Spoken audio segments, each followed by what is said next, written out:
again, it talks about wash your hands so that you do not die. That is Exodus 30. And I'm like, okay, 18 up to 21.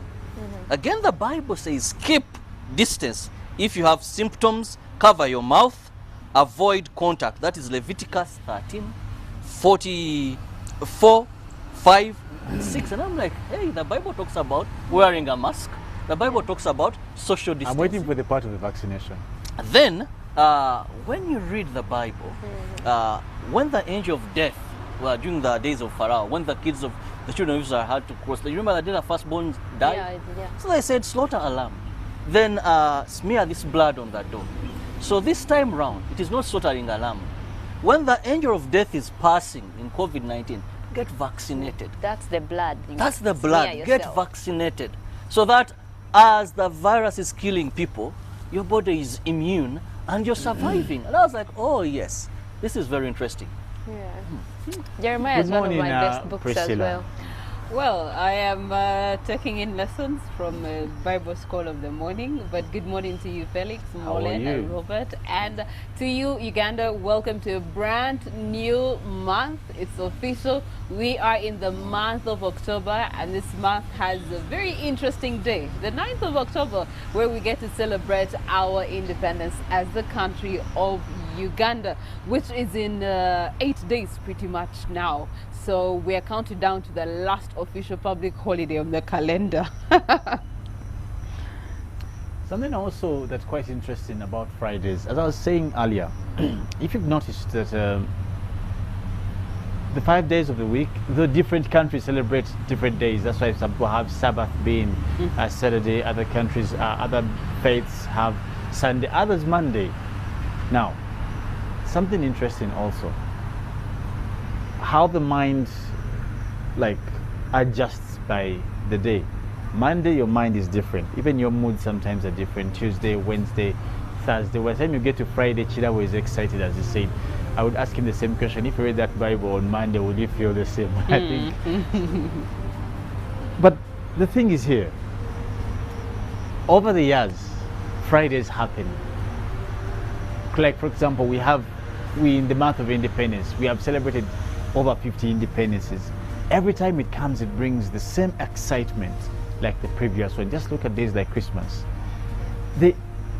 There's nothing new, it's just a day, but every time it happens, it comes with the same excitement. And that got me thinking, what are some of those most memorable celebrations you would look back and say, this year, this Christmas, this Easter, I don't know. Some of those days that brought, you cannot forget. Maybe I'll start with Robert. I can start with Priscilla as well. If you... I mean, if you're starting with me, no problem. For me, it's actually every public holiday, especially the festivities of either Easter and Christmas, those particular two. As a family, we always are traveling. So that way I've been able to enjoy the Pearl of Africa, because every other time you're enjoying a different city, a different district, and all the tourism attractions that there are. My best has been Makshan Falls. Yes, we had a 3-day in Makshan Falls, and it was amazing hunting for animals. And then there's a place where we passed and there was a giraffe, but it was so tall, and the tree alongside it was equally tall, so you couldn't really tell, then the head of the giraffe comes right onto a vehicle, and it was a scream of ah! Meanwhile, it was the super custom, right? So I was seated at the top where they put the luggage. That's where I was seated, and then it's coming and I'm screaming for my life of, oh my goodness, it's going to eat me. It was a very, very nice experience. And then the next day we went hunting for lions. We went a little bit late, and the theory around climate and animals, when it gets warmer, they hide or look for sheds, or to just keep cool as animals. So we looked for lions. We ended up having the tour guides coordinating, because there were different teams looking for the same thing. And so, have you seen it? Have you seen it? Have you seen it? Until the tour guide said, you know what, park, they will just appear. Let's just park and wait for them. And indeed, true to the guide's word, when we parked, the 2 lions were just right there. So the driver, when they told him, they are the lions, the window was the first thing. Yeah, so for me, traveling has been the experience over the festivities. Yeah. Robert, can we get back to you? Yeah, well, of course Christmas, but for me, the most interesting day, childhood memories, is Boxing Day. Because I grew up where the Christmas tree has at least a present for everybody. But you know you're a kid and you're just assuming what is in that box. And you're not supposed to open until Christmas is done, and you have to open it on Boxing Day. 26. On the 26th. So much as the food would be there, they'll take you to the zoo, or there's some traveling anywhere, and then that thing. Sometimes maybe you talked of a toy car. Sometimes they'll tell you your present is not exactly on that. There's a box for you, but your present is somewhere else. Maybe usually you used to get bicycles, you know, boys and bikes. You spot this one, then daddy says, maybe I'll get you a bicycle. So you're suspicious. The bicycle is in the box? No, I said they will tell you No, your they present. put There's a a box, box but they tell you your present is with your somewhere. name, Yeah. but then In case you didn't fit Yeah. there. So you're like, I wonder what they have bought for me. Because usually something you've been longing for would be given to you for Christmas. So if you had 3 or 4 items, you're like, is it a car? Is it a game? Is it this? So I just remember those memories every time. Sometimes they're even painful. You look and you're like, Christmas is done. It's not yet. You sleep, you wake up. Then you think early morning this man is going to come and open. that's the pressure you never experienced. Yeah, then he does his own things and says, I'll open them luxury, after yeah. lunch when you're going to open. Then the other Christmas, the man opened as early as 7. When we woke up, so like, Daddy. And it was him always to set Okay. the time for opening. So, Marlon, Yes. please share with us some of those memorable days that you celebrated. I can tell you my favorite holiday is Christmas. Mm. And all the good memories I've had for Christmas are just based on the fact that we always come together as a family. We're like never in the same place, all of us, but for Christmas we always come together and you're excited to see everyone. And one more exciting thing about that is that my mom always has Thanksgiving, and we've done that like a family thing. So that's the time also following Christmas. So it's usually 27th, or she can schedule it for 28th. So that means all of us from wherever, because we're like scattered around the country, so we always come back together, looking forward to that Thanksgiving. So it's a time like for us to give back. So you just want to be with your siblings, you're preparing, and my mom is always happy. So looking at her being that happy, I'm like, yeah, this is top So of the where year do you for take the me. collection? Oh, to church. Oh. The church. She happens to be an elder in church, Oh, so we do support so much with that. Which and number also are it you in helps your us. siblings? I am the third last. That makes you number? In short, how many kids are you in the Yeah. Oh, we are a huge number of kids. Oh, Felix, what is your most memorable day of the year? Oh. Well, Christmas. I thought 31st. It used to be. and No, what it about used to be. 31st, yeah. I remember then when we still used to have Ukomera, because we would burn and run around Rubaga from Kabuso with that with balloons, busting them and what. You And that never would- met police. Man, of course, police would chase us. Then we would hide. We would be running back with police and all those They would things. also be lenient with Yeah, Christmas. and we'd have you know? those tires all around burning, Then we make those it's called what, bottle bombs with petrol. Then it would be nice. It would be nice. Well, others were enjoying Sheraton. You know that those days it We was would, the by the only way, place. we It was- would no, I we think would it was go the only to. place You see, come and- when you're at the church, Rubaga, you can see over 20 places of fireworks. We'd Yes. have it for free. So Yeah, what we'd because do, you have the we just go with cathedral, Abu you Komera have there. Kamirembe, After the fireworks is done, we start our fireworks. But you see how far Uganda has come. At 59 years, every place has fireworks. Almost every place. We'll be having. Actually, there's one time they fireworks. brought it at But home. Those, You used to, but as of 2019, they had stopped it. Yes. Yeah, but I think it's coming back. Yeah, it's- The good old days are slowly. coming back. We getting on top of COVID. previous was Yesterday only we one got place. some more Talk about vaccinations. fireworks, one place. Yeah, But yeah. I think was it 20 something? Everywhere it was. Kayanja used to have, every place, even a smallest restaurant. You see, I never had that experience because again, I was always out of town. Yeah. So Christmas. Well, some of us had those experiences, and of course, there's so much to remember. There's even this one time someone gave us liquor on 31st, and we didn't know what we were taking. How And old we were ran you? till, I think I was like in S1, about P7, and we ran the whole night. We only noticed that it was and they're telling us to go to church. You can imagine. But of course, also you guys can share with us some of those memorable days that you celebrate. They are here, of course, on Good Morning Uganda. But of course, also we have a poll question for you guys, where you can share with us your true sentiments. But also don't forgetting, you can watch us, you can catch us live on YouTube, Twitter, and of course Facebook, if I'm not mistaken. Priscilla will be giving us our poll question.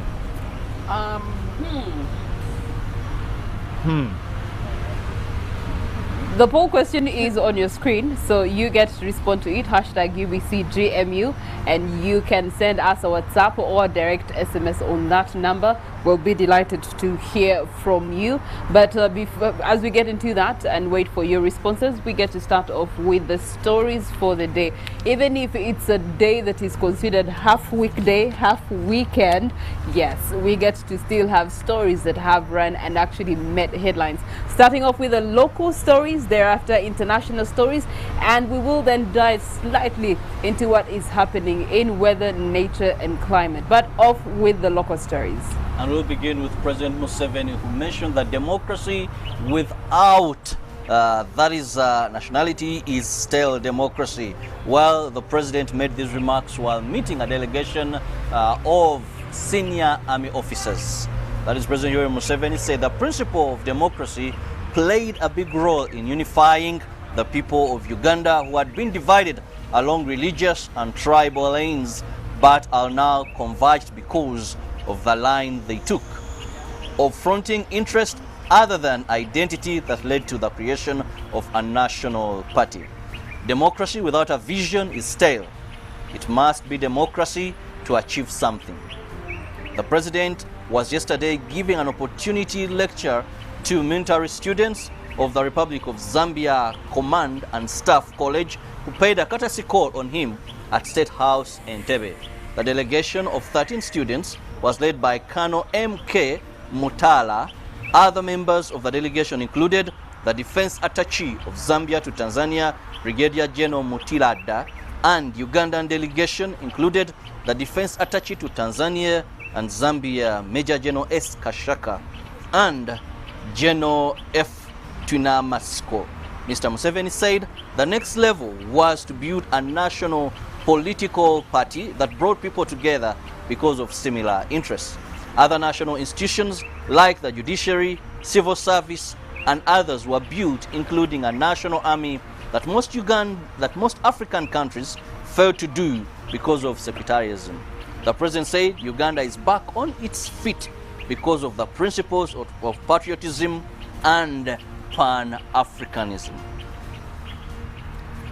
Away from that, National Information Technology Authority, NITA Uganda, has launched a UG Hub, a platform that is expected to integrate different government ministries, departments and agencies to enable them operate as a single unified system that will ease access to e-services. The platform has been developed with funding from the World Bank under the Regional Communications Infrastructure Program. And while launching the platform, Dr. Hatwib Mugasa, Executive Director for NITA Uganda, asserted already 12 MDAs having registered and can seamlessly share data in a secure, harmonized and reliable manner. There will be no more need for a citizen to fill out multiple documents just to get a government service or to make multiple visits to an office to follow up on a service request.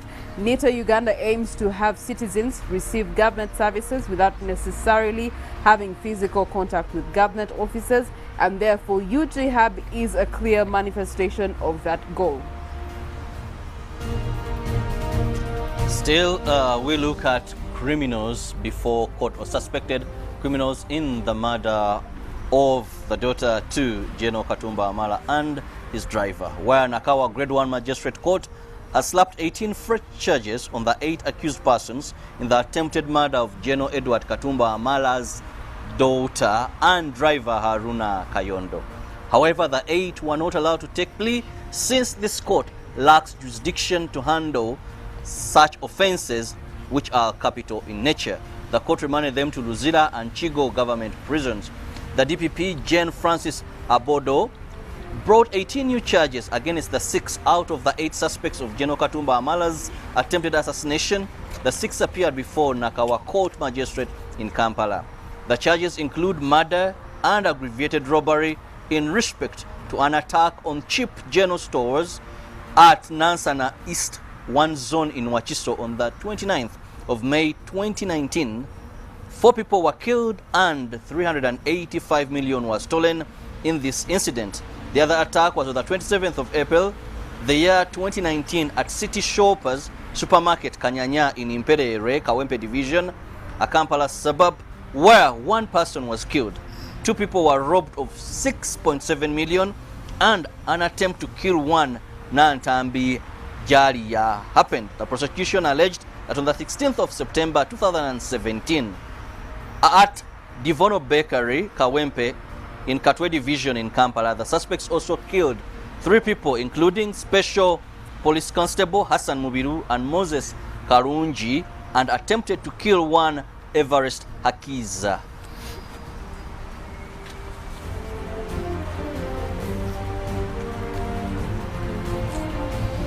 Well, now we'll get to look at our international stories, and our first story is where China's sea as the ascendance as attention turned to every facet of life. Now, China celebrates National Day as its government embarks on a massive social engineering project. Now, as billions across China celebrate National Day on October 1st, Chinese societies find themselves amid a government-led re-engineering effort on scale not even in a decade.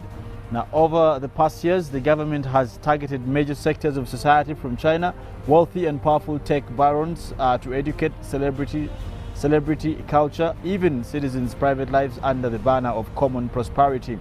Now, the precise reasoning of and timing behind the sweeping crackdown are known, but theories include the same regulatory action may also be delayed by COVID-19, or government may be preparing for the next year's National Congress of the Chinese Communist Party. Now, still about the same stories, European Union postpones trade talk with Australia, and that is amid submarine row. The FTA trade round has been postponed for a month until November. EU officials in Canberra, they are told, now throwing the future for a far-reaching fact into the doubt. Australia's last month abruptly cancelled a multi-billion-dollar contract for 12 French submarines, opting to buy nuclear-powered US-designed vessels instead. And the decision prompted a major diplomatic spat, with one of the European Union's largest members now appears to have heat ties with the entire bloc. France has publicly said it can no longer trust Australia's government, accusing officials of lying and questioning whether the trade agreement can actually still go on.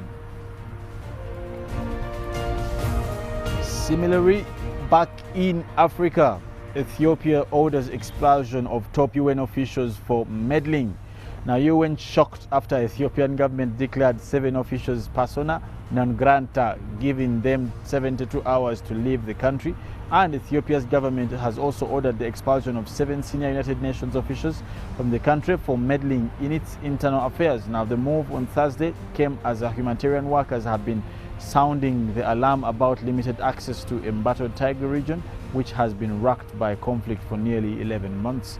Now, the 7 officials, who included individuals from the United Nations Children's Fund and the United Nations Office for Coordination of Humanitarian Affairs, and have been declared persona non grata and given 72 hours to leave the country. A statement by the Ministry of Foreign Affairs, and this was said on Thursday.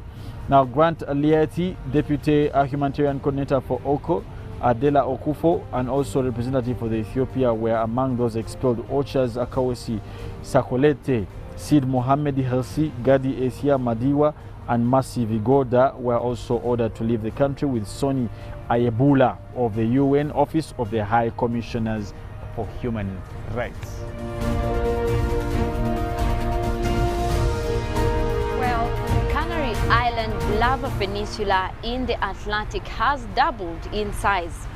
Now, lava from the volcano in Spain's Canary Islands that began cascading into the ocean 2 days ago has already covered an area bigger than 25 football pitches. By late Thursday, the nearly round peninsula of La Palma had doubled in size to 20 hectares, that is 50 acres, since the morning, according to the Volcanic Institute of the Canaries, that is in Volcan. While the feared explosion and clouds of toxic gases released as the molten rock hit the ocean has not materialized, a forecast change in the wind may bring new hazards, the Pevlok Volcanic Emergency Committee warned. With the weather we are going to have from tomorrow, a possible change in the direction of winds that has so far dispersed volcanic gases towards the sea, it is possible that the smell of sulfur will be felt with greater intensity, Pevloka officer Ruben Fernandez said. Since it began on 19th of September, the dramatic eruption has forced thousands of people out of their homes, while lava has destroyed hundreds of houses, businesses, and huge swaths of banana plantations. The volcano spewed out rivers of lava that slowly crept towards the sea, eventually pouring into the Atlantic Ocean late on Thursday. Since then, the rivers of molten lava have not stopped cascading into the sea, creating a growing peninsula of lava in what was once a sea. All right, and on to our poll question this morning. We want to find out from you, what would be your occupation if you had followed your childhood dreams? What would be your occupation if you had followed your childhood dreams?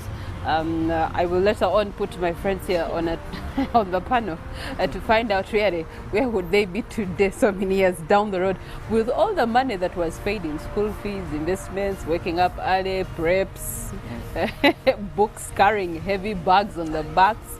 Yeah, where would they be today? Yeah, so that is our poll question this morning. Give us a response on WhatsApp. In the next hour, we're going to be looking at them. We also do have a message that has come in from Tony in Lira, who wants to get the scriptures about coronavirus, the ones that Robert has shared. So we will have those scriptures shared with you, Tony, later on. For now, Good Morning Uganda does continue after this special song for the day.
living your childhood dreams, what would be your occupation today? So I will start with my colleagues here. Felix Nkunda, if we were to go by your childhood dreams, what were your childhood dreams? Well, I think I got mixed up in this whole thing of trying to be an artist earlier on. And I used to do lots of music. So that was from high Yeah. school? High school? Yeah. My whole of high school, I used to do a lot. Yeah, I even So did you were some- like in a singing band, a dancing group? How Yeah, exactly I was related first- to I was music first with were a you? group. The group of, I think that group had me, now artist Kenzo, by the way, and there was, I think Mutoni came much later. That's Fie. Okay. Came much later. Yeah, there was some lady called Aggie and Humphrey and PG. Yeah. PG's in the US, Humphrey's Yeah. around. I'm here. So today we would be, going for concerts. I know. Felix the what? What would be your stage what- name? yeah. Yeah? Feroz was. Feroz. Feroz, oh my God, we'd be hosting Feroz now. And It'd it'll be be like, oh, yeah. Feroz, the Big rose. up And for- I remember one of the lyrics was Feroz, the rose, Manya the ladies, rose. Oh my God. Well, Can thank we you, get some Jesus. kind of Yeah. music? You probably have music. We need to dig into your Yeah, bag. I even your- have. I think I have a video. on Oh, we YouTube. need to have But that wait, one, let yeah. me ask.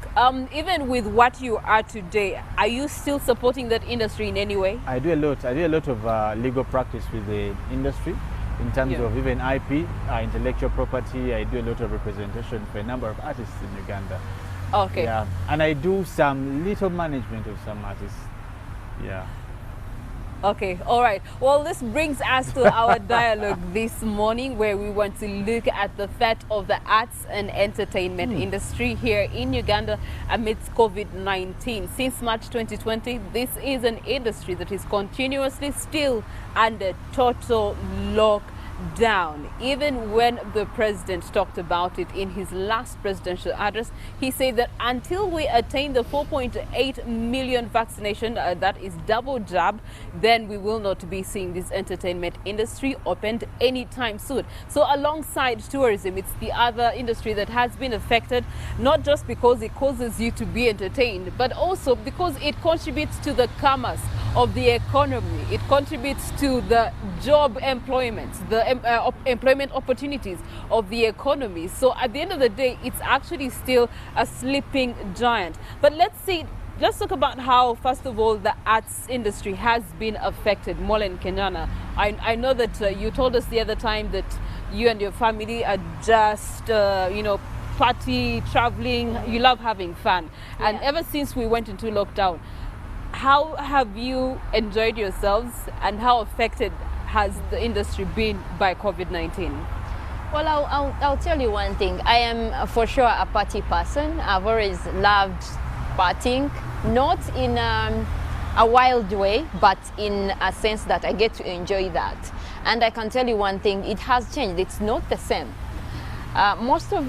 Because I do have a group of friends who are like travel junkies, I think I would call it that.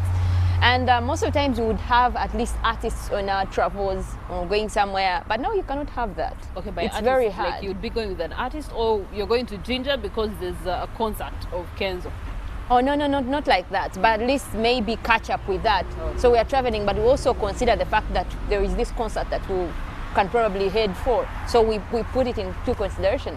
And also, I know a lot of people who travel a lot and they're looking forward to, okay, so I'm in Mombasa, Yeah. which is the best club I can go to?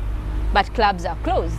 And now you cannot have that experience, so that has taken a toll. But also, I think much of the impact is being felt on the other side for the artists, because they don't get to relate to their fans, and are not mentioning that they are not earning from the music they are making right now, because we've seen a lot of hits that are coming out in lockdown. So these guys could be making more on stage, having people, but then they can't do that. So I think while we also feel the impact, they have felt this more. Yes. With every good thing comes a bad thing, and with every bad thing comes a good thing, you know? So in my opinion, I continuously say that COVID-19 was a good wake-up call for everyone, but most especially the arts and entertainment industry. And Felix, from the assessment of March 2022, where we are 1st October 2021, we have seen the arts industry, the entertainment industry, taking on a new shape, a new form. What are those things that actually have come out through the entertainment industry, the positives that have come out, the new styles of delivering what they do, all over the world now? Yeah, now the arts and performing industry is basically one of those industries that you cannot limit. In fact, it is even unfortunate that it seems like it's been limited in Uganda, and I've had a couple of artists come out to say, but to Siba, you cannot close art, you cannot limit art. In Uganda, we normally say nti beringa amabanda, like otema wano nemerukire no otema wano. Like art is so diverse.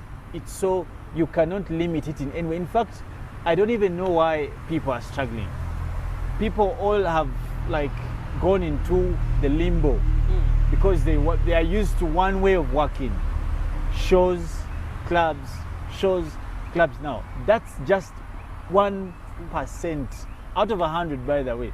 That's one avenue. Just just even if you want a spectrum of 100, that is just 1% of you exploiting the industry. Tell you what, look at guys. Let's start with guys who do music, production, produce music, perform music. Haven't you heard of people who do, for example, who have mastered the art of culture music, and they have their audience? Now that weddings, Mikolo, are open, they're up and running. Now, when they close that sector, they feel closed because they have chosen only one way of art. Okay. You get the point? And the alternative for them would be? Would be so much. So much. For example, have you ever heard of how do you conceptualize tradition into art for selling? Last time we were having a conversation with some of the artists, and we were discussing about why don't we create a musical museum, an online and physical musical museum. I remember when we went to give away one of the awards of Kenzo at the museum, it was a big deal. No one had ever thought about it that way.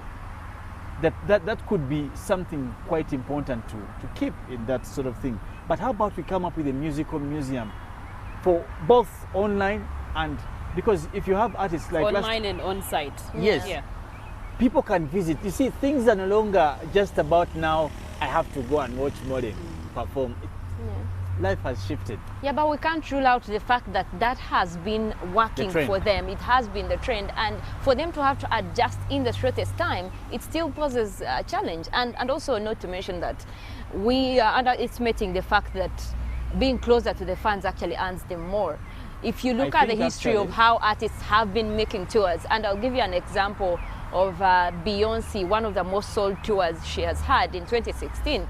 She did have a tour all across from April to October, earning her over 258 million euros.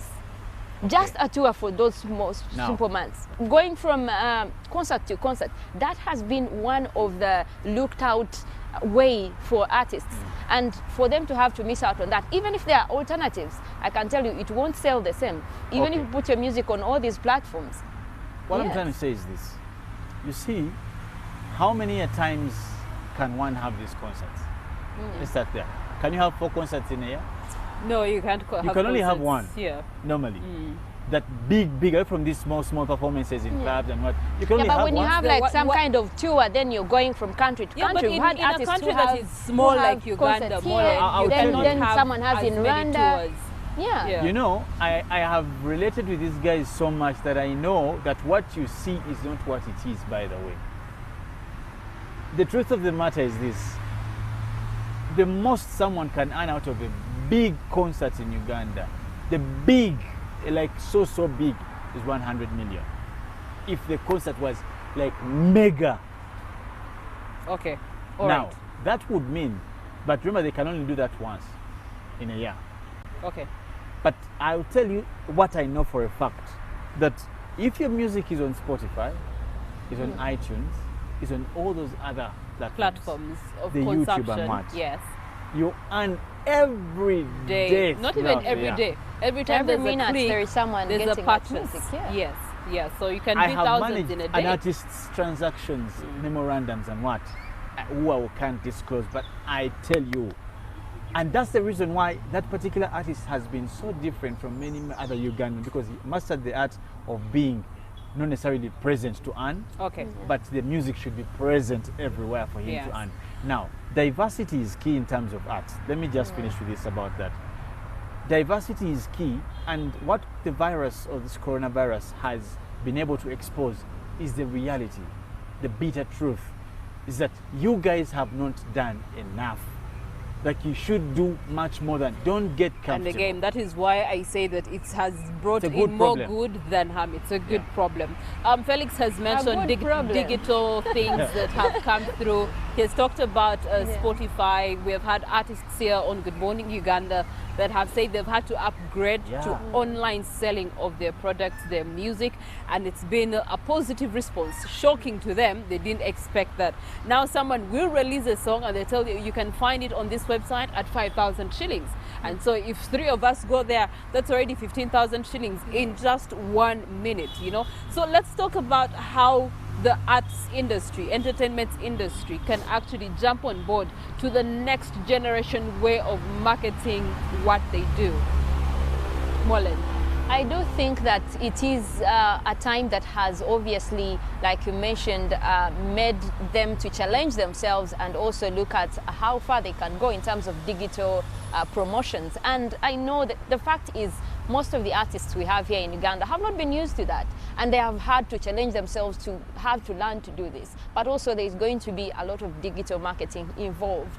They need to get on board and see the best way. It's not enough that you're putting your music on Spotify or iTunes. It is also necessary for them to go ahead, use their social networks, other social media networks, to promote that kind of music. So either way, it is all going to be online. Because once you drop, and I'll give you an example of that song Body from Spice Dan and Nis Henry, before they actually even gave us the intro of the song, she was already advertising for people to get the intro on Spotify. It was already there. And the only way you can listen to the entire song, obviously, is for you to download it. So she gave it that time, that ample time for it to first trend, and everyone is looking for it. You know, if you really like the song, you must have it. Be the first person to get it. So the more you delay that and make marketing within that time, it helps you get people to subscribe or even to get the song. So I think there is need for them to learn on the best way to approach this digital marketing. What is the limits within the period when you do upload this song? How can you take it then to your fans? Okay. And how fast can it make money for you? What is the best way? They really need to work on that so much. All right, this brings then another can of worms that is being opened. Patent rights, copyrights, and then also the cyber theft, that cyber hacking that is presently on the market. Here in Uganda, we don't have that strong a cyber policy regarding protection of this particular industry. So Felix, in your capacity and your current occupation, That you ended in up August, in. we had a conference regarding copyrights and patent rights and how it's actually going to be made an official policy thing here in Uganda. We are pushing in that direction. How can this be adopted by the artists in their different forums? That's one. Two, education of the need for them to understand that this is for their benefit to be able to sign up for such things. Yeah, and here's the thing. You see, the copyright law or intellectual property laws are one of the best safeguards and the best way artists will earn. It means that, you see, intellectual property is simply about how do you protect creations so that the idea bearer can benefit. For example, like right now, if you want any song, any Ugandan song, You go to Howie Bees. You can go to DJ Ericom's site, just to mention but a few. They are all there. But all you need is to have data. Yeah. Now, tell me, how does Spicy Mullen earn from? You get the point? I don't know if Howie Bee pays back to, or DJ Ericom pays to them. Now, when you have copyright, you copyright your music, and it is only you to get into agreement with whoever will supply that music for your benefit. It is only you to know where your music can be found. Like previously, actually before this whole internet thing, we used to have Kasi Ukira. Kasi Ukira will buy the whole album and he gains the rights and sells. In fact, I remember those days, there's a time, the album of Mamma Mia. Remember we did some work with that guy long ago, and the guy told us that make sure you don't supply this music anywhere, because when we used to have cassettes, a tape. Don't temugaba tape weyo kubanga. In fact, even the tape had Kasi Ukira. I remember it was light green, on it was written Kasi Ukira. Now it was only him to distribute that music. I remember when Kagoma came out of Bobby Wine, that song that had Nanda Ula, there was that man called Jaja Nana, Pastor Parrot, Black Boy. On that album they had together that had the Funtulas and what. That whole thing was bought. And do you know how much? In fact, they used to get good money because you would get the whole album and sell it too. Now, copyright is meant to protect artists so that they can earn from their sweat. Now, which is not very vivid nowadays.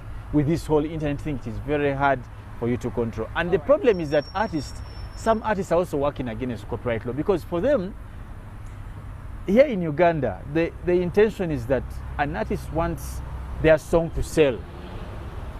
Now, for their song to sell, it must be everywhere. Yes, it must be played true. everywhere. Yes, Everyone must have it on phone. Yeah. Now, that is the competition that you're competing with, the intention to earn out of it, with the intention to be Everywhere. a hit song, Yeah, to as be a they hit call it, song, a hit song. Okay, we are under COVID-19. This industry is still under lockdown. We have had vaccination drives towards the reopening of the education sector. We've had vaccination towards the reopening of the tourism sector. Yeah. Now let's look at vaccination towards the reopening of the arts and entertainment industry.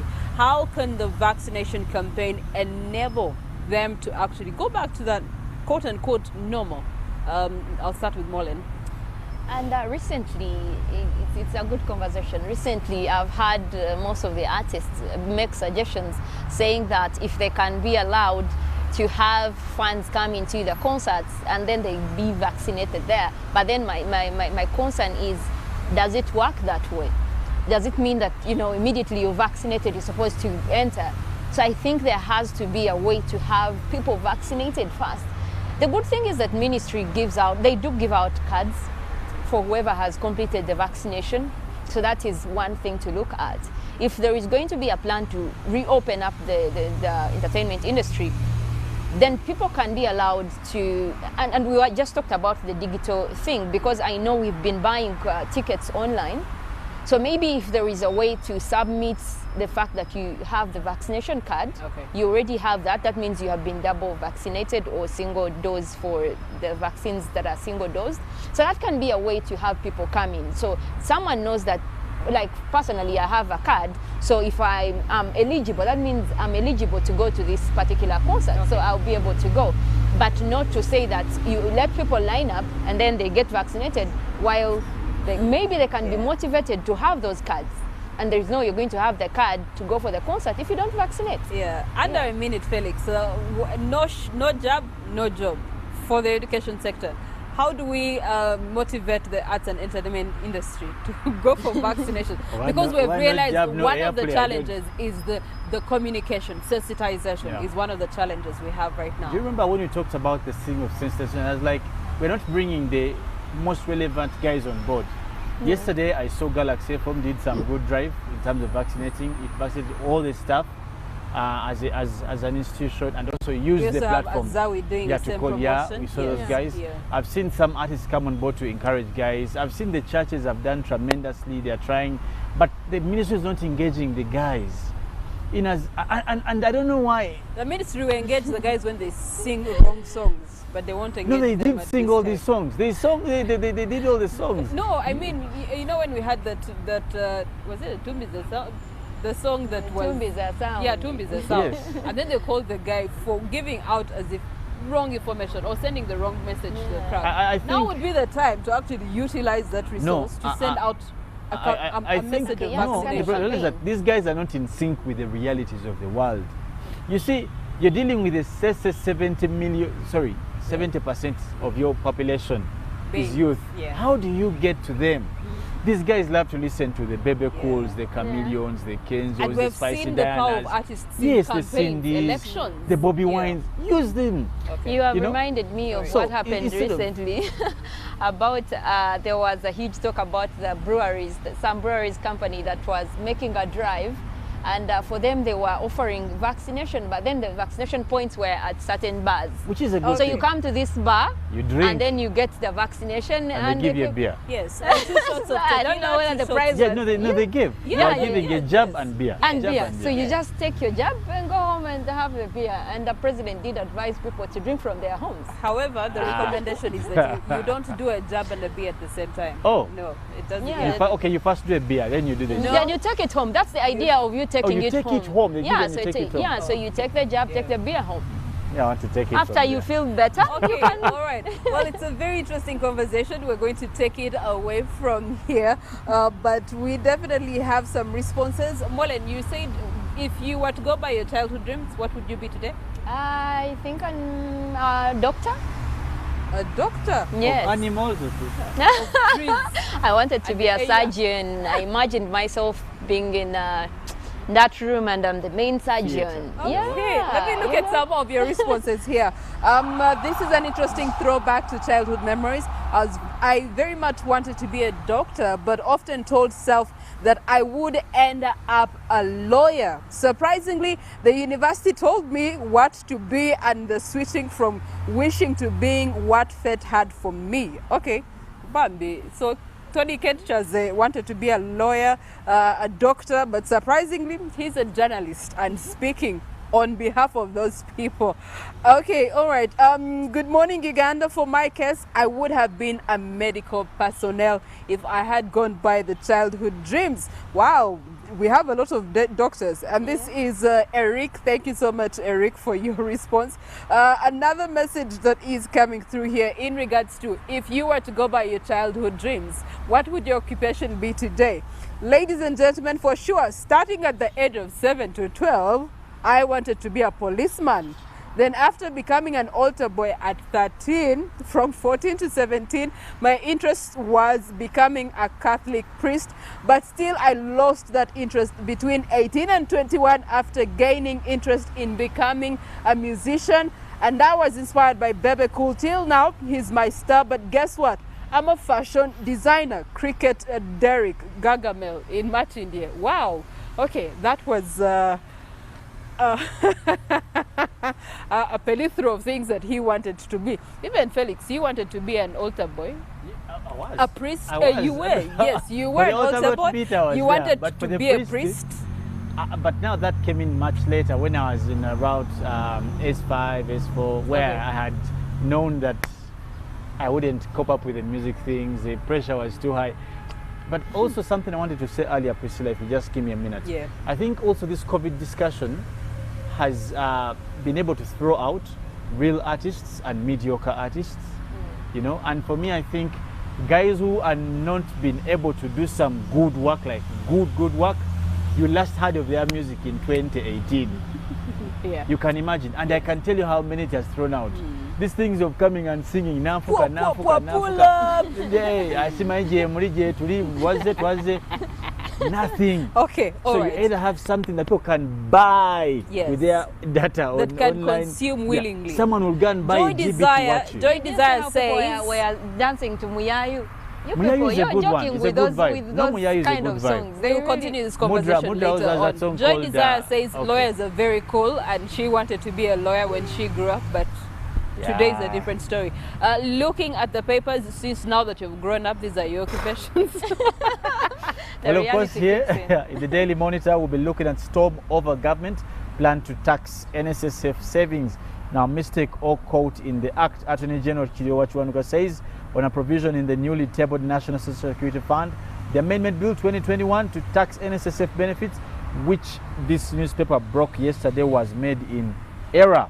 Okay, and here in School Pullout, who will crown Miss Tourism, and of course, there are a couple of job opportunities, but also Rhoda Kalema's story of triumph over tragedy. Now, officials spend 9 billion on closed government schools during lockdown. Warlocks. And of course, inside the papers, we'll be looking at government that closes Wachiso Land Office, and of course, Ugandan pupil wins Commonwealth essay writing competition. And from the archives, cross-section of migrants vote for their president at the High Court in Kampala. Now, from the history here, Amin launches Uganda House in the US, and gunman kills 58 at Las Vegas concert. That is in 2017. Okay, Molin, what do you have on your front page and back page? Well, we do have here from the New Vision, Deputy Speaker contributes to Church House. The Deputy Speaker of Parliament, Anita Among, gives shillings 30 million to Archbishop of Uganda, that is the Church of Uganda, Stephen Kazimba, as contribution to repayment of Jana Lumu Church House loan yesterday at her office at Parliament. Wow, nice contribution there. And also inside, we look at democracy without a vision is sterile, says President Museveni. Now, President Museveni addressing military students of Zambia's Command and Staff College after a lecture at State House Entebbe on Wednesday. And more coming in for the new guidelines set for private teachers to access relief cash. That and more in the New Vision. Okay, Daily Nation has former IEBC bosses at center of the 2022 polls. You get to look at newly appointed CA Chief Chiloba to ensure internet connectivity in polling stations. And then we do have in pictorial COVID scare, state cracks down on Pakistan tourists. On other news, you do have Uhuru hand in Raila's Mount Kenya foray. And of course, in other stories for the Daily Nation this morning, trader gets 7 years and 900 million Kenyan shillings fine for corruption. For crime, we get to look at man who died in police custody and had broken his skull. 2022 race for the Kenyan presidentials. Gideon launches his bid but fails to mention OKA ties. And then Treasury diverted fuel subsidiaries to billions. Those are some of the stories that are happening with our neighbors Kenya in the Daily Nation. Away from that, we continue with Good Morning Uganda. We're going to be having Robert Chirabo going through the week and what it's been like, especially regarding COVID-19 and the vaccination drive, given that the president spoke last Friday. Equally today, we do expect another presidential address at exactly 8 p.m., which will be coming your way on UBC at exactly 8 p.m. On Twitter, in case you were to go by your childhood dreams, what would your occupation be today? Some responses here. On Nuru David on Twitter, I would be an architect, but now I'm studying real estate business management. So, okay, not far from the dream. Benon Fred says graphic designer. He wanted to be a graphic designer. We have Yaba Shabil who says electrician. If he was to go by his childhood dreams, he would be an electrician today. So I want to find out what is he today. Yaba Shabil, what are you today? And then we do have Bogeren 90 who says he wanted to be a veterinarian. I think, yeah. Okay, that's interesting. We go into a break. When we return, Robert Trouble and the weekly roundup.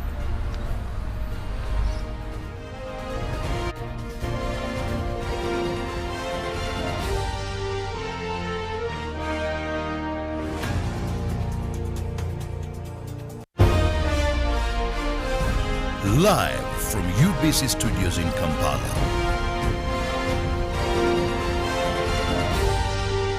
This is Good Morning Uganda. It's Freaky Friday from Airtel. Buy or gift. Buy or give. Get freaky too! go! Dial star 149 star 10 hash to load a Freaky Friday bundle for you to enjoy the best offers on voice and data. To buy a bundle for friends and family, dial star 149 star 10 star 5 hash. Freaky Friday with Airtel. Buy or gift a bundle today. Dial star 149 star 10 hash to get started. Airtel, the smartphone network. When you talk about our motherland Uganda, the Pearl of Africa, you cannot fail to smile because of the smile that fills the faces of the citizens. Our nice good weather and nature that sustains us all, that enables us all to continue each in their own way because we are all different even according to each individual's work. But what joins us to become one person is the sweetness from the flavored drink Alleluia Jingati drink and Alleluia Tamarind drink. The flavor that quenches your thirst while at the same time treating and healing your body because it is 100% natural. Enjoy the drink that has got the tamarind juice in it. Made by Alleluia Reflexology, Healthy Solutions and Nutritional Research Center Limited. Get yourself a bottle of Alleluia from all shops around.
It's no secret that ICT makes learning easy.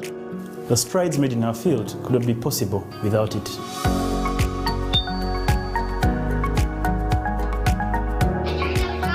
And now we can watch our favorite shows. My radio is my best friend. UCC provides an enabling regulatory environment and policy guidance for healthy competition. We also facilitate ease of doing business in the communications sector through licensing, standardization, spectrum management, tariff regulation, rural communication development, and consumer empowerment. An informed consumer is an empowered consumer. UCC supports local content and innovations. Driving the development of a robust communication sector in Uganda is Uganda Communications Commission. Getting GoTV was the best decision James has ever made. Finding a good place to watch football was never easy, but it was costly until James discovered something big.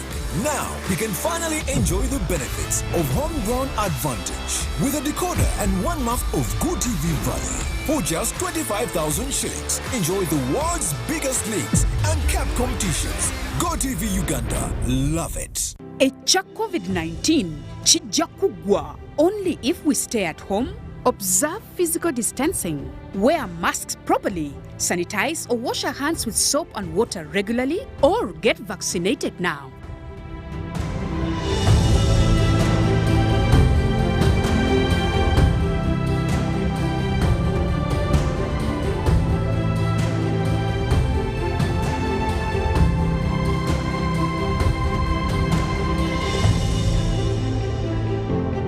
Patriotism is a feeling of love, devotion, and the willingness to sacrifice for one's country. I say no to corruption because I put my country first. I choose peace over violence because I put my country first. I love Uganda.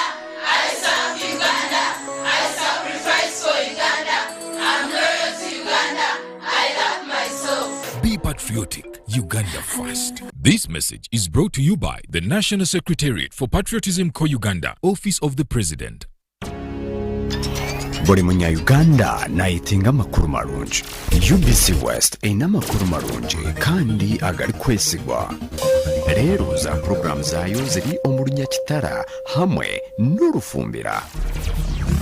UBC West eyina tekinologiya ey'omulembe eri kugibaasisa kuhika omu bicweka byona omu ihanga nangu n'aheeru y'eihanga. Tukwatire aha frequencies ezi: Kisoro 97.7 Fama, Kalari 93.7 Fama, Hoima 99.1 Fama, Kampala 105.7 Fama, Mbarara 97.4 Fama, Footpoto 98.8 Fama, Masindi 5 Fama. Kurikiriza UBC West ohurire embaganiza. UBC West empika huna.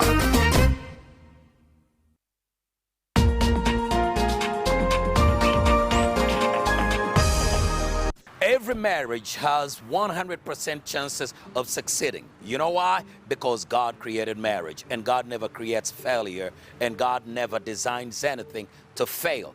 Every marriage has 100% chances of succeeding.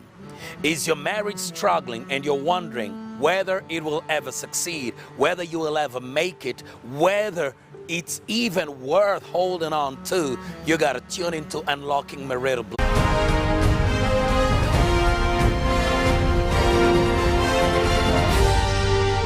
This is Good Morning Uganda.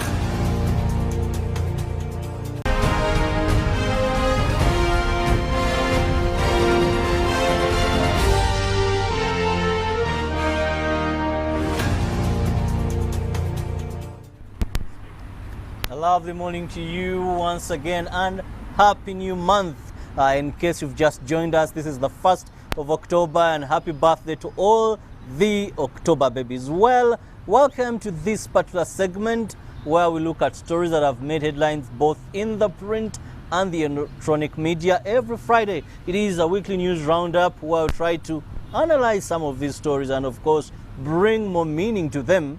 Maybe you just saw them as you're watching a bulletin, just read through, but we try to give you an in-depth analysis and implication of such stories that dominate the media. Once again, I'm Robert Chirabo Nyonitono with my colleagues, that is Lady in Red, Rachel Takali. You're most welcome to this show.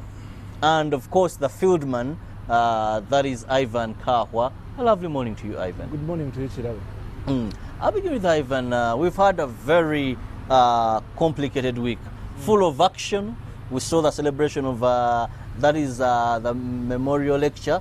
4th time we do this, celebrating the life of the first Chief Justice. That is the late Benedicto Kajimu Mugumba Chiwanuka. And there we had a number of talks on bail and something. We also saw Parliament where the opposition stormed out, but looked like more of a pre-prepared event because we even saw T-shirts serving free so and so. It's really been a week of activities. But a brief analysis of your week in general in just 1 or 2 minutes.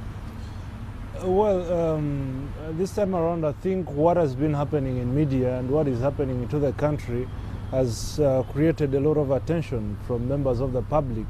Yeah. And believe you me, when you look at the current issue on table, it's as if Parliament is not operating. If it is, then it is operating in half capacity, you know, and that's why to me that is a law. It kind of cheats the purpose as to why Ugandans want to vote the representatives who cannot intellectually discuss affairs to come up with solutions affecting the country, but rather shy away from deliberating on issues. And to me, I think this is a negative thing. It's not good for the country at large, and mostly the Ugandans in general.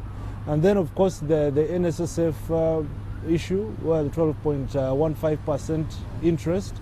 It is also a good thing. At least now someone can really say, yeah, if I am saving with NSSF, I really have some amount of money.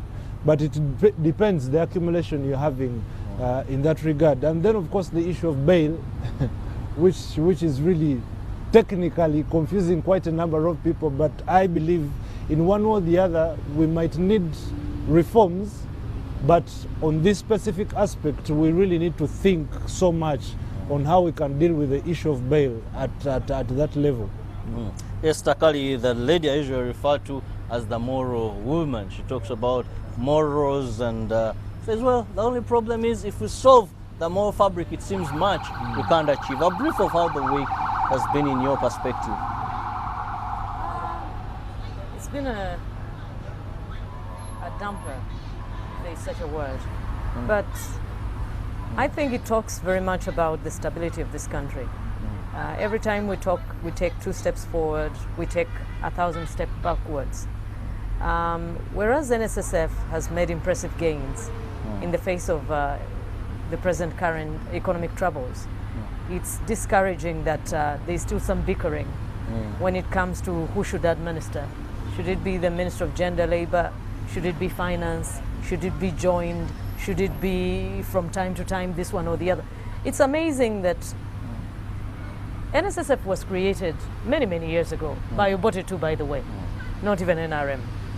And so it's been around, it's of age. But the fact that we are still considering who should administer it and what issues should actually be at the fore, it's amazing. But while we're still thinking about that, of course, this very destructive debate about bail. Bail has been talked of as a universal human right for a very long time. Uganda is a signatory to many of these instruments, among them the Universal Declaration of Human Rights. So I think even at this point, it is a reminder that Uganda cannot continue to act as if it is a solo presence on the continent. This thing has implications far and wide, not just continentally, but universally. Will Uganda disengage from these instruments? You cannot say you're moving at a different rate from the others who you say you're part of. But not only that, I've said many times here before that Uganda as a country must have a discussion concerning how we are going to have our issues run. We have refused to have that debate. We did not have it before independence. We did not have it during the colonial era. We did not have it during all these governments. And we are still pretending that we can forge a society where we have never agreed how that society is run. This is really what it is. That is why we continually do things that tamper with the Constitution. Because as a society, we have not agreed on how we will do everything, whether it's concerning the judiciary, concerning education, concerning defense. So these spasms are really signs and symptoms that this society is yet to resolve how it will do what it is supposed to do. It is not an NRM thing. Obote had the same issues. Amin had the same issues. Every government, tries to do its own thing, but the subsequent government will revisit those. But then what can unite us, Rachel, when you talk about having, maybe if I may call it a similar vision? Recently, when the Speaker of Parliament, Jacob Oulanyah, returned, he said he wanted to draft a way forward for how Parliament is going to operate the next 5 years, and people are wondering, what has been the order of the day? What is that new thing? One thing is we always lack is understanding what is for us Ugandans and what must we cling on. Of course, bearing in mind our colonial masters, because you start most of the policies, it's more like copy and paste. We have to follow them. But us as Ugandans, can we identify, is it still possible with this issue of human rights? Is it still possible with globalization? Is this still possible with the democracy and multi-party democracy? Do you see that? It is possible, but the will is not there. There is no government, whether colonial or post, that has had the will to have the interests of Ugandans at the fore no matter what. That is really what we lack. And that is why we really are not, our values are not national. They are ethnic, they are political, they are religious, they are economic. Those values that are universal to Uganda as a country have not been negotiated, they have not been agreed upon, and they have never been internalized. So we will continue to have these sorts of things. Ivan, on the issue of bail, which Rachel is talking about, one big question that comes to my mind is the judge has discretion to either give that person bail immediately, or there is a clause that facilitates for such offenses, most capital offenses, murder, that you can give after 180 days. So what is the problem here is they're wondering, should it just be that a person can commit an offense, murder someone, because bail is a right, even before they have buried, people are grieving enough, they see the same person. That's why His Excellency said provocation to first and foremost the family, then to us as Africans, would not do justice this way. No, you see, the law does not segregate, it does not isolate cases. The law is very clear. Anyone charged of any offense, you're entitled to apply for bail. I've been watching quite a number of people saying that bail is not a right, but applying for it is what is a right. But when you look at that Indictments Act, the Indictment on Trial Act, if you are arrested, if you're remanded for 180 days, then it's upon court to give you bail. Technically meaning you have a right to bail when you serve the 180 as per the law, which it stipulates. To me, I think the issue is not whether capital offenses or misdemeanors, but what we need to do, let's look into this. When you look at our budget, the most funded sector in this country is security. And under security, you have Uganda Police that is always key and crucial in conducting investigations. So we should ask ourselves, where exactly is the problem? If Uganda Police is supposed to produce a suspect before the courts of law within 48 hours, then most probably, if there is no evidence whatsoever to pin the accused, then there is no reason why court would not give such a person bail. But I think our laws generally cater for the fears anyone would want. For example, it is in the jurisdiction of court to determine the circumstances under which you can be given bail or not granted bail. And to me, that is a plus. We need, if, for example, Chirabo, if you witnessed someone committing murder and you adduce evidence after the 48 hours, then technically, High Court or the presiding judge cannot grant that person bail because you have enough evidence. The reason as to why people are given bail in most cases at just the beginning of the case, that what you've presented the first time of appearance of the accused in court, you do not have enough evidence, and even court finds it that the evidence is not, convincing enough to hold that person on remand. So it is quite very critical. And the other aspect... Well, Ivan, I'm sorry to interject, but allow me go for a short break, and when we return, our view will be discussing more of these stories that have made headlines throughout the week.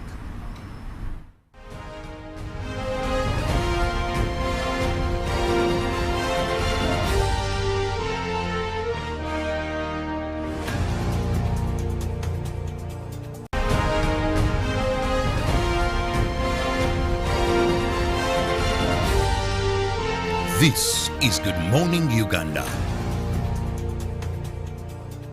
Getting GoTV was the best decision James has ever made. Finding a good place to watch football was never easy, but it was costly. Until James discovered something big. Now he can finally enjoy the benefits of homegrown advantage with a decoder and 1 month of GoTV Valley. For just 25,000 shillings, enjoy the world's biggest leagues and cap competitions. GoTV Uganda, love it.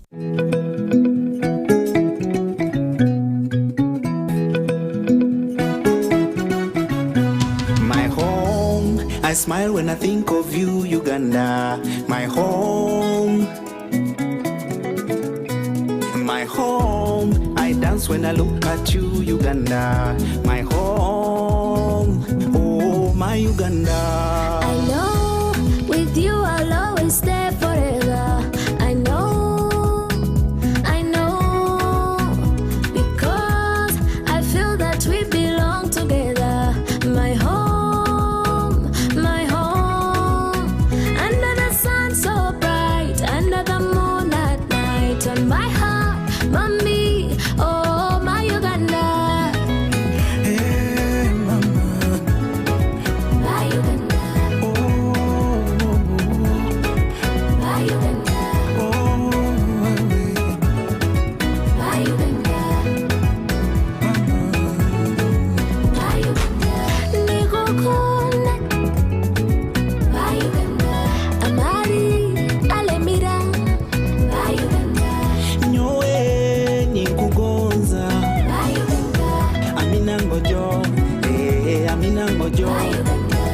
MTN, we look forward to starting another exciting journey together to grow our home, Uganda.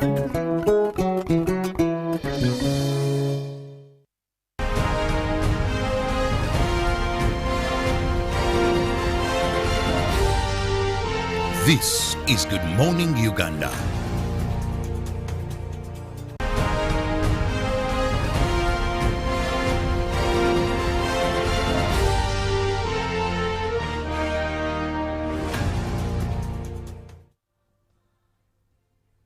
Welcome back from the break, and thank you so much for keeping it on UBC TV. It is time we are looking at some of the stories that have made headlines throughout the week, but just remind you of our poll question, which is on your screen.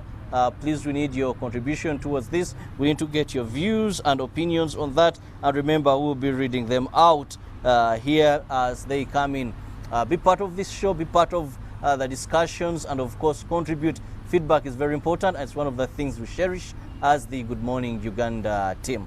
While you're still looking at the issue of bail, that has raised eyeballs of many people wondering, is it violation of human rights, or is it ensuring that actually majority of the people whose relatives are being killed, they see justice not only being talked about, but also being done as we wait for the final process of convicting these people and later sentencing them. Ivan, you were making your final remarks regarding this. To me, I think on the issue of bail, where evidence is available, it is upon the discretion of court and the judge to deny someone bail. And where there is no tangible evidence against the accused, then that person should be given the right to apply for bail and they should be released. Shirabo, we have quite a number of people who are on remand. You well stated it, that we don't have a lot of convicts, but we have those on remand in that regard. This should be of concern to you, that many people actually are on remand when they are already innocent. So why would you keep an innocent person on remand as you claim that you're doing investigations? So moving forward, I think the money that is allocated to the security, they should strengthen the investigation, the intelligence in this regard, to quicken the process of expediting cases with tangible evidence before the courts of law. But if we go to the issue of bail and etc., and if they are to amend the constitution, probably the only thing would be guilty until proven innocent from the current status quo of the presumption of innocence. And that would really be dangerous to me. Fine, it will allow for the arrest of these big criminal people, criminal guys who extort money, who steal government money, who misuse taxpayers' money. It would be critical. But look at the number of many Ugandans who commit offenses and are in the courts of law, where investigations do really take a long time for that purpose. So I think let's strengthen the intelligence to support the process of expediting cases. Let's not, concentrate so much on the issue of so and so has been released. After all, even in the public, they will say, we just suspect he could have been the one involved in that act. So you have to confirm all those allegations so that justice at the end of the day can prevail. Rachel, there is what can be lawful right, but morally wrong.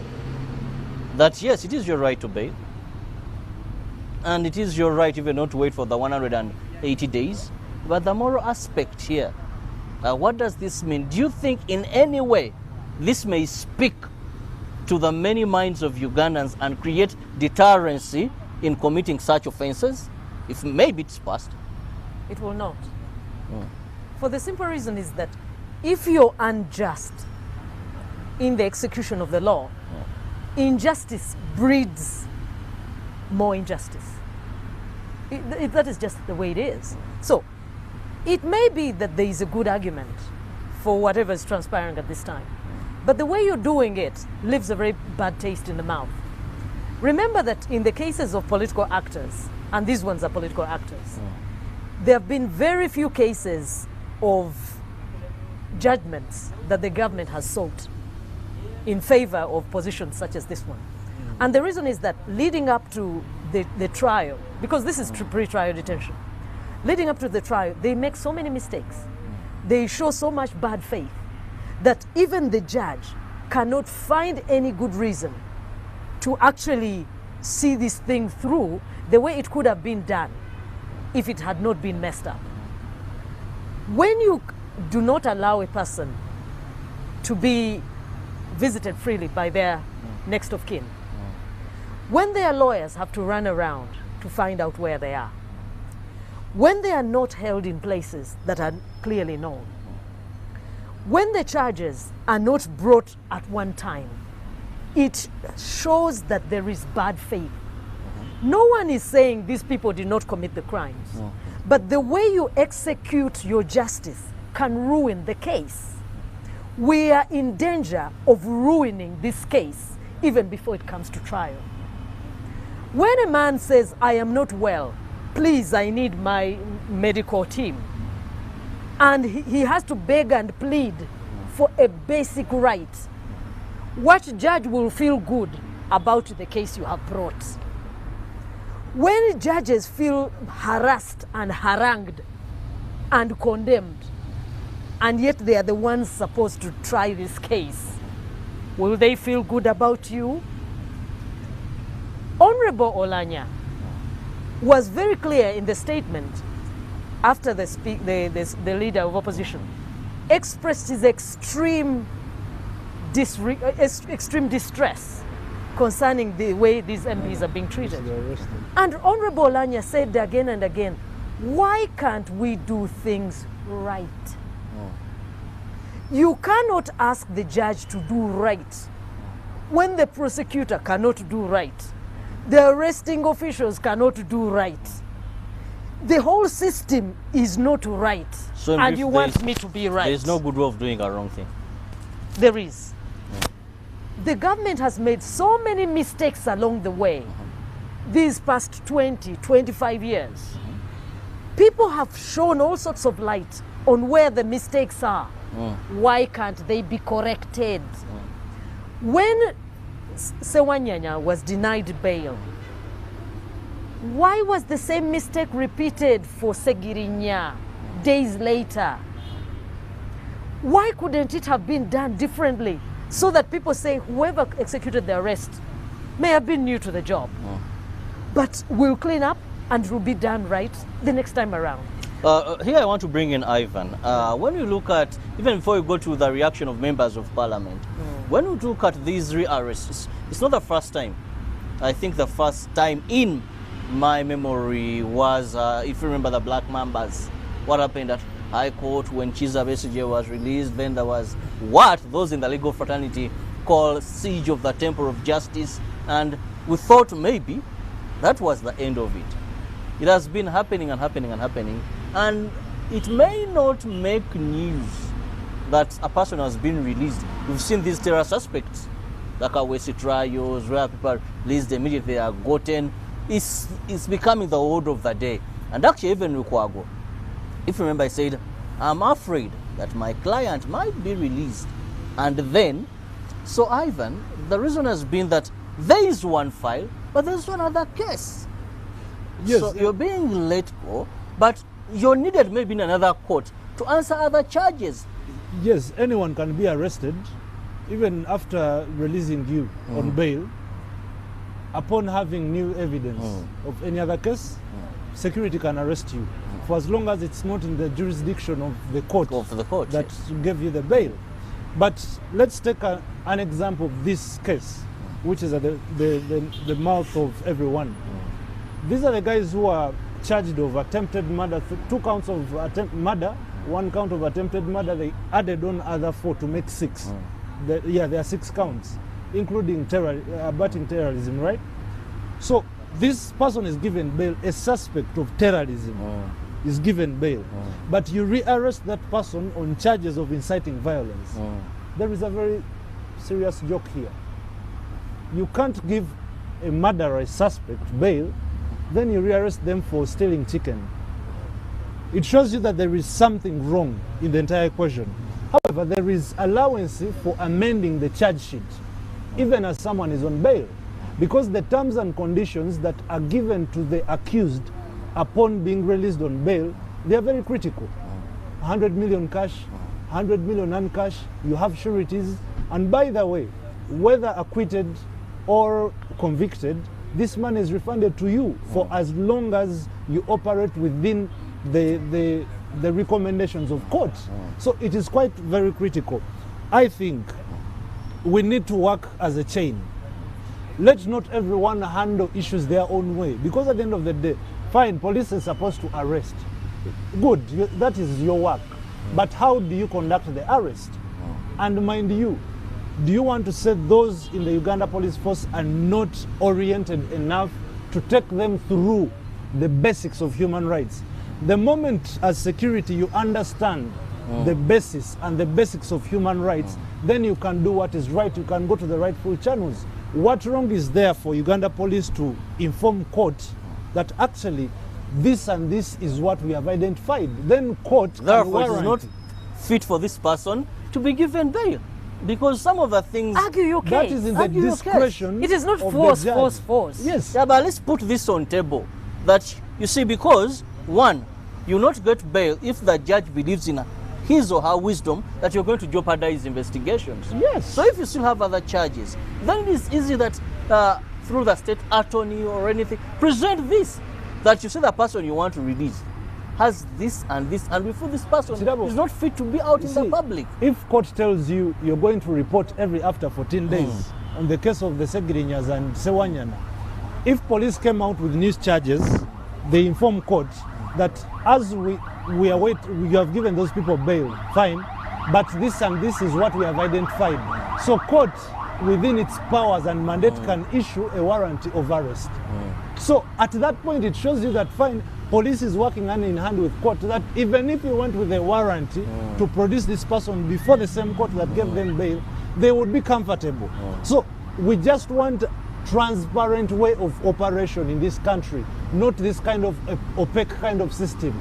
The blame game is not going to take this these country institutions anywhere. should work in tandem. They really to need do a smart job. They have to work together. Finally, Ivan and Rachel, let's look at the act of members of parliament, also more so in the opposition. Yes, we know the ruling party has majority, and we can not dispute that. But this issue of boycotting, the issue of moving out, even seen important bills or motions where, because instead of staying and giving their contribution, they know the game of numbers, simply march out. This time, the speaker had to suspend a sitting. Previously, they would go out and business continues. How best can we have more of dialogue, more of brains, hustle and tussle it out, than maybe coming up with a kind of flexing in one way or the other? Because when I looked at this event, you find that it was almost pre-planned. When I see members of parliament, they entered with t-shirts, they knew at what moment to put on these t-shirts, cause this action. I thought in one way or the other that maybe we were not looking at issues with a nationalistic perspective as patriotic people to see how can we handle such incidents, but we're looking at who wins, who is more seen, who takes the day. I'll begin with you, Rachel. In that situation, you're talking about talking. Talking with who? If the speaker is on record saying he was not notified, so who would they have talked to? If these people did not see the importance of communicating to the speaker about his charges, I'm talking about the two MPs, they communicated the first time. The second time, maybe because they knew the speaker would object. Maybe he would say it is unreasonable.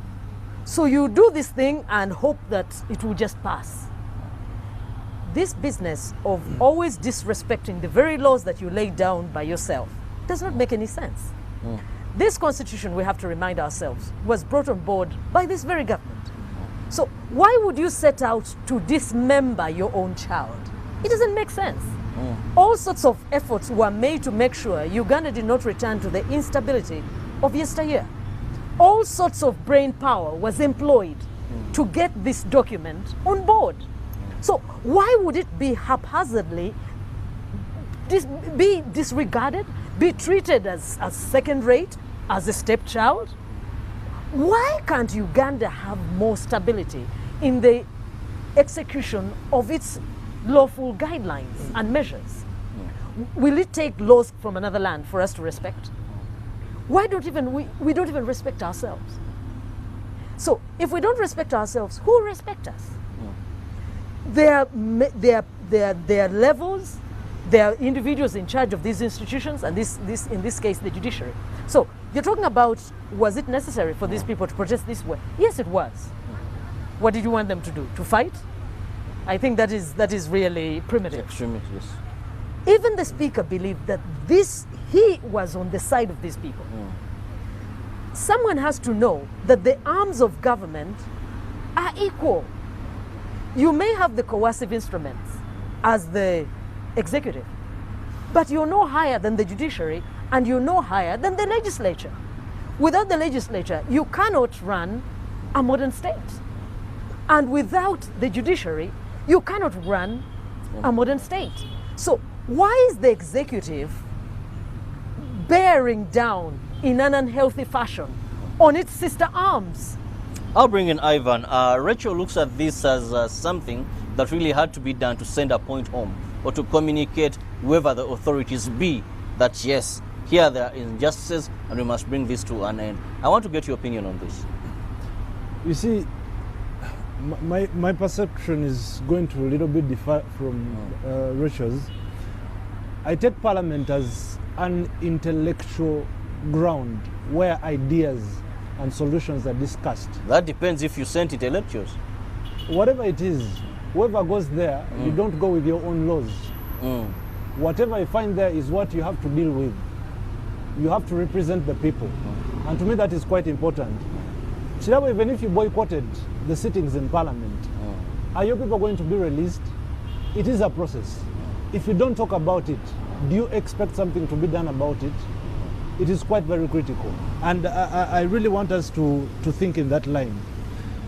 Moving forward, many opposition cadres are actually lawyers.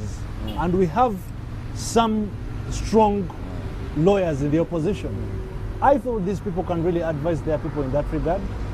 The issue of the speaker was aware or not aware, at least someone in the House knew about it. One of the speakers knew about it. And where does it put we as a country in terms of legislative? These are the issues that are happening in the country. And you're saying, we're not going to deliberate. Are we only going to address that? The hope of Ugandans, given the fact of what has been happening since last year, has been in the resilience and the assertiveness of the opposition.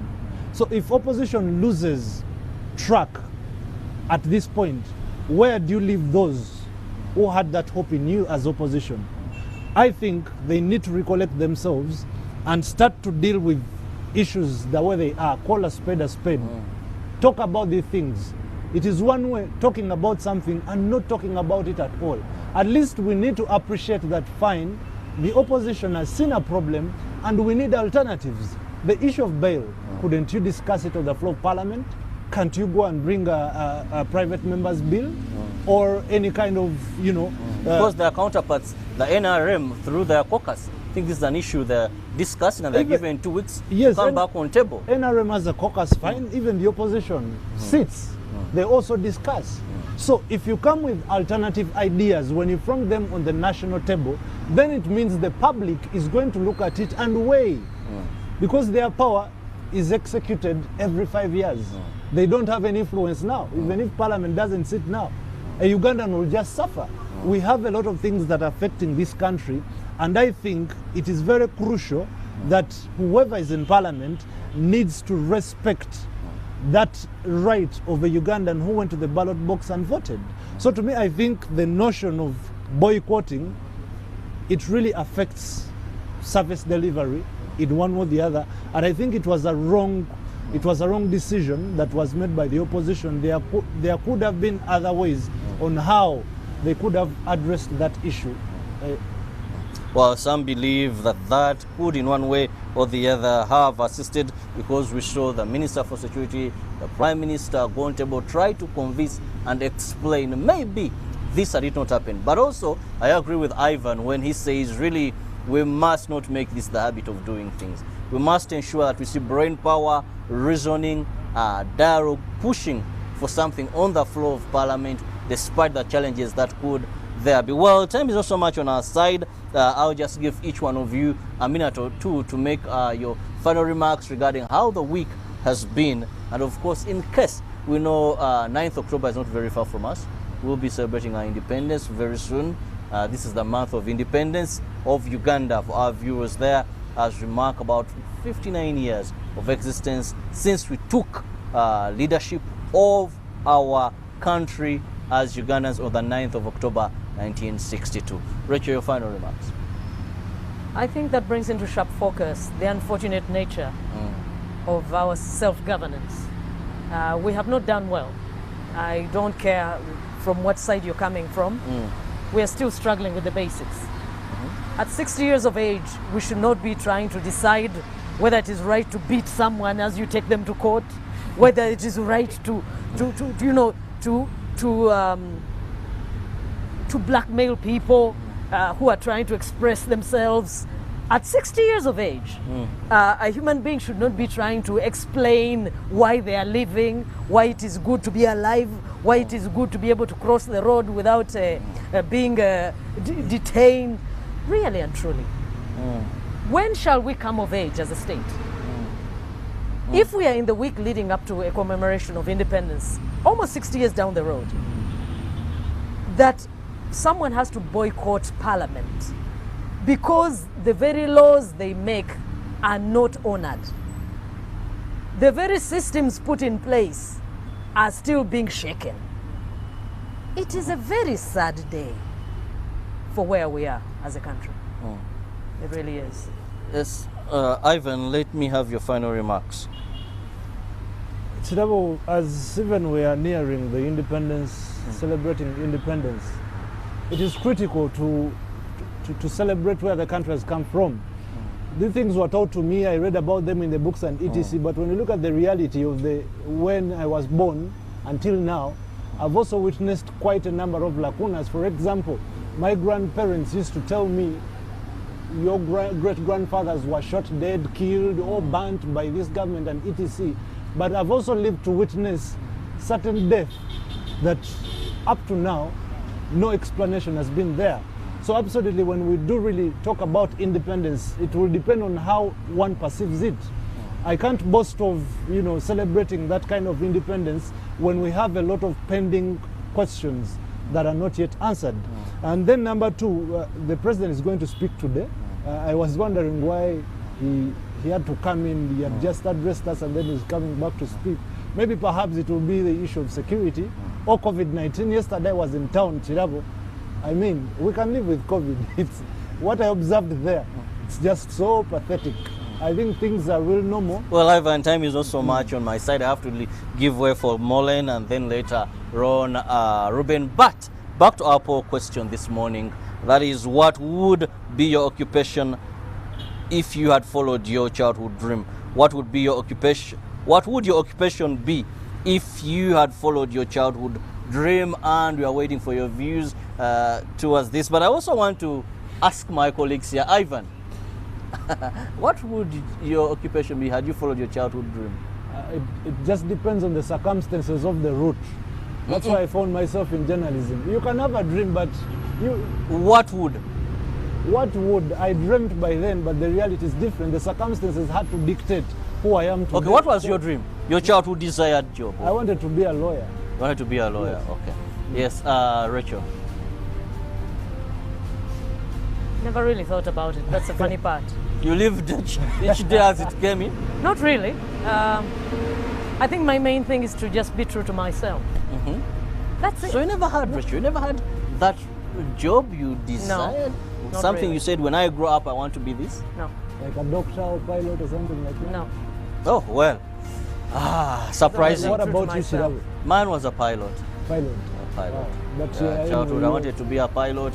I had all those dreams until finances kicked in and I understood. Or is it the math? You have to be good with the math. I understood that. Okay. Well, it wasn't the math actually, but it was just that I visited some friend of mine who was at Soroti Flying School, and by then I was in senior 4. They told me every semester was about 24 AM. I knew that is money. Maybe as a firstborn, that wouldn't be easy to come my way. So, yeah, but I'm lucky my second choice is what I'm leaving.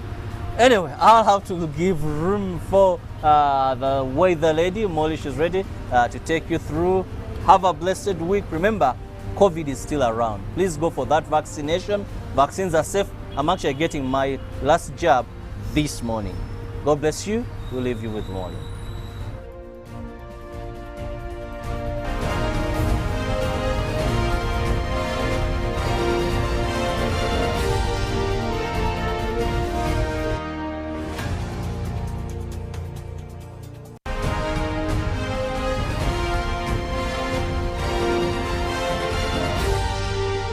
This is Good Morning Uganda.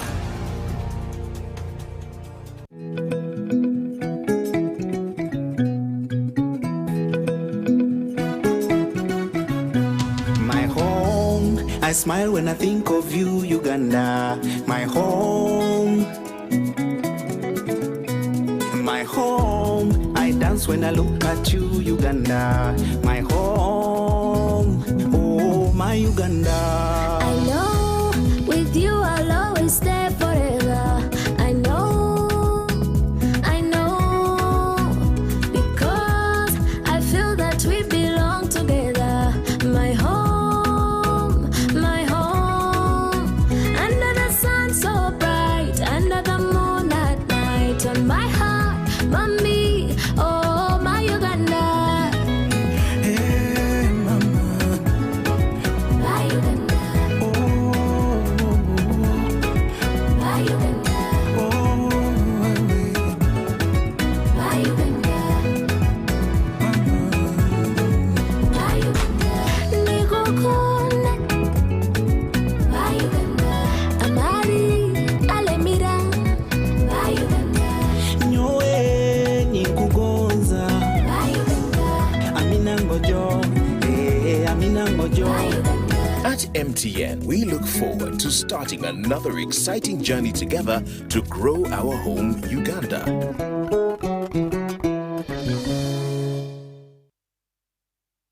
When you talk about our motherland Uganda, the Pearl of Africa, you cannot fail to smile because of the smile that fills the faces of the citizens. Our nice good weather and nature that sustains us all, that enables us all to continue each in their own way because we are all different even according to each individual's work.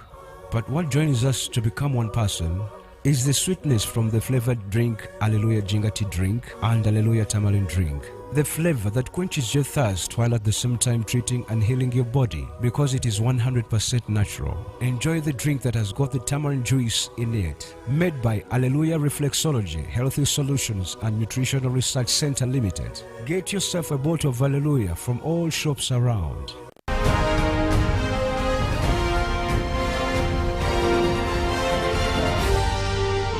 This is Good Morning Uganda.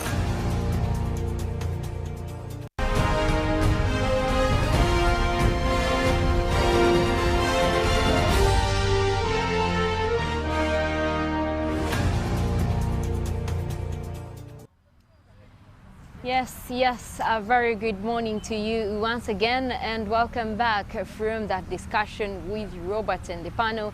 Well, it is a Friday and with Friday comes in a whole new vibe as we end the week and also wishing you the best of the weekend. We do know that you have this whole setup from Monday to Friday. It's mostly working days, but as we head for the weekend, we always want to make it really worth your while, and that's why we do bring you a lot of different segments to really entertain you and keep you warm throughout the morning, talking about which we need to talk about the weather. And I will start off with our image of the day.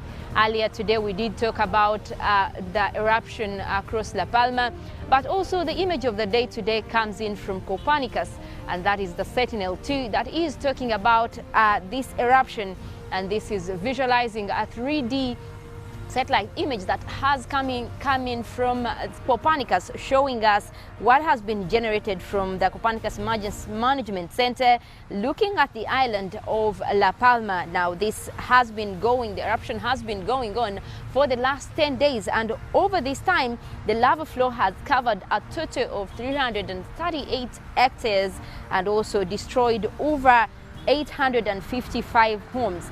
Now, as the image shows, the lava has now reached the sea. You will see that part of the red that is coming towards the sea. The lava has reached the sea, and over the course of a few hours created a delta of solidified lava along the coast. Well, the management system, the emergency management system, is monitoring the consequences of this eruption with radar and optical satellite images, continuing to see how this will be progressing as the days continue. But also, this was taken yesterday, looking at how so far the lava is flowing. Now, this area has been well known to have mostly eruption for this time of the year, but also it is one of those hotspots of the areas that always have like a volcano, an active volcano. So whenever this happens, at least there are emergency plans that are already in play, alerting communities that this is likely to happen.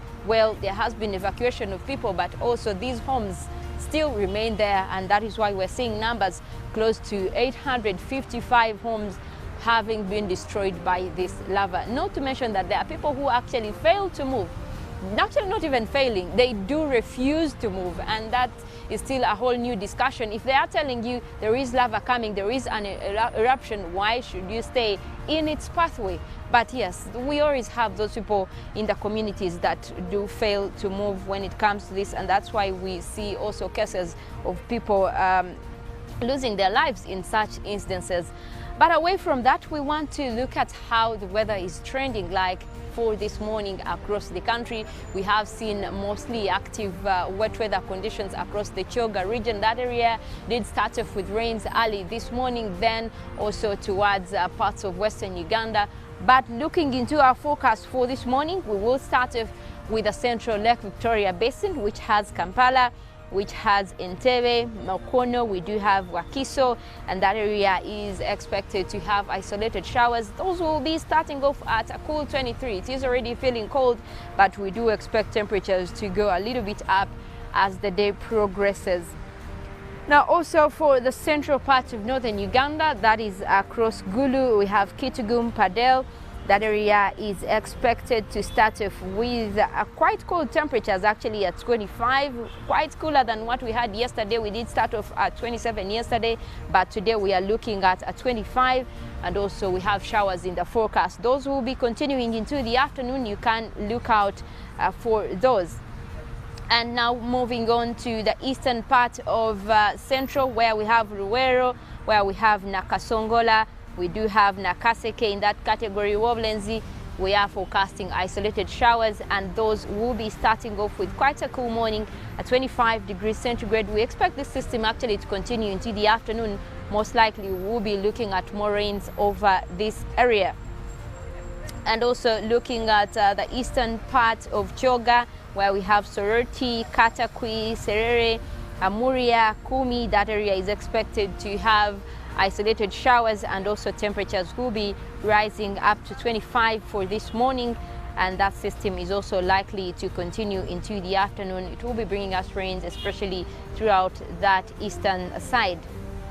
Now, looking ahead also into southwestern Uganda, where we have Mbarara, we have Ibanda, Isingiro, Bushenyi. In that category, we have Buhweju. That area is expected to also start off with isolated showers. At least 20% of this forecast area will be able to see these rains, starting off with a cool 24.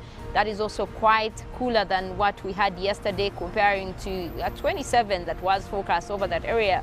But today it's going to be quite cooler, so you can expect those kinds of conditions.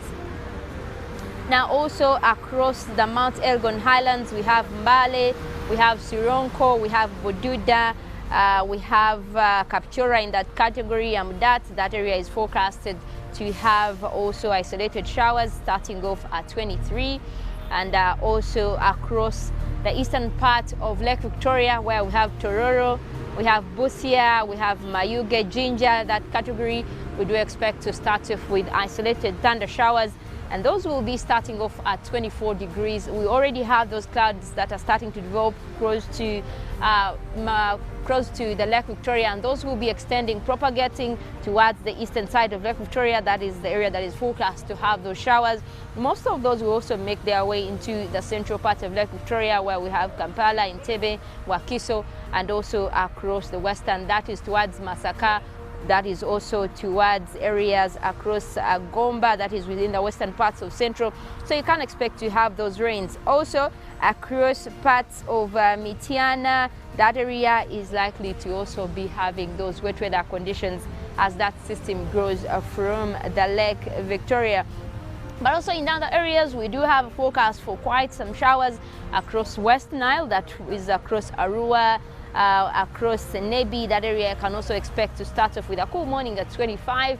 Then over the side of northeastern, where we have the Karamoja region, that area is also expected to have a little bit of showers, but most of those will clear as we head into the afternoon. Although what we have active right now is looking at the Kyoga region, the northern Kyoga, where we have Lira, Apache. That area can expect to have rains as the morning progresses, and also we did start off with most of those rains, especially for eastern Kyoga, that is also Kabera Maido, that area we can expect to have rains as the morning progresses. But we'll see a clearing trend across the Lake Victoria Basin towards the evening. Most likely that is when we'll be having mostly sunny conditions. But for now, we do have those intervals of cloudy conditions, and you can expect temperatures to be quite cool. So you can weigh between putting on very light clothes or quite warmer. But I can tell you, at least you're better off with what is warmer for your Friday. Well, I want to go ahead and wish you a very blessed weekend. Do well over the weekend as you prepare for the coming week. From me, I will be leaving you here, but we do have Ruben, who is setting up to actually give you updates in sports. Now, he always teases me about the kind of sports I would take on. Well, I did do a little bit of netball in school. I think it didn't work out so well. And Ruben is very good with, I think, basketball, and he takes pride in that. But I do other things. I did try out table tennis. It just didn't work out as well. And I was like, okay, maybe then I should just keep to the science. And that is how I ended up leaving the sport. But also the science is interesting. And recently I was reading something about how science connects to washing hands. How is the connection between soap and washing hands? And I think one of the coming days we should do an experiment here on Good Morning Uganda to really visualize how the science of washing hands and COVID-19, how do those germs move from your hands to the soap. I think we will need to do an experiment one of these days and show you exactly. So the science comes in handy, but I do have not favorite teams. I'm not a huge supporter of the Premier League, but I also do have some teams that I support. I am a Liverpool person. I like Liverpool. And unlike most people who have just come up to support Liverpool, I have been there for quite a while, the days of Steven Gerrard. Yeah, so Liverpool was booming then. It is booming now. I know Ruben has a different team that he supports, although he likes to hide. But I will keep that conversation to him and let him take you through the rest of the sports updates. Good morning to you, Ruben. Well, it looks funny when Molen says that she plays, she has actually had a couple of sporting disciplines she's been part of. And I'm pretty sure that maybe yes, maybe not. But of course, she will be telling us what kind of games. Okay, she will tell us one time the games she's been part of. My name is Ruben, and I'm here to give you sports. My teammates were here. I can see Nali behind the camera here, looking exceptional. I wonder whether where the weekend would be. And then Molen, I don't know the fashion she had today. The fashion was really disturbing. I come from that school of fashion where I can't understand certain things anyway. But sports-wise, I will start from England. We have the early kick-off game that will be at 2:30. Manchester will take on Everton at Old Trafford. The last outing at Old Trafford was a loss against Aston Villa.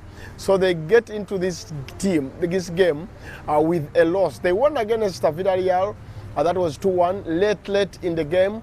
So they would be looking at winning again against Everton. And I'm pretty sure that Ole Gunnar Solskjaer and his boys know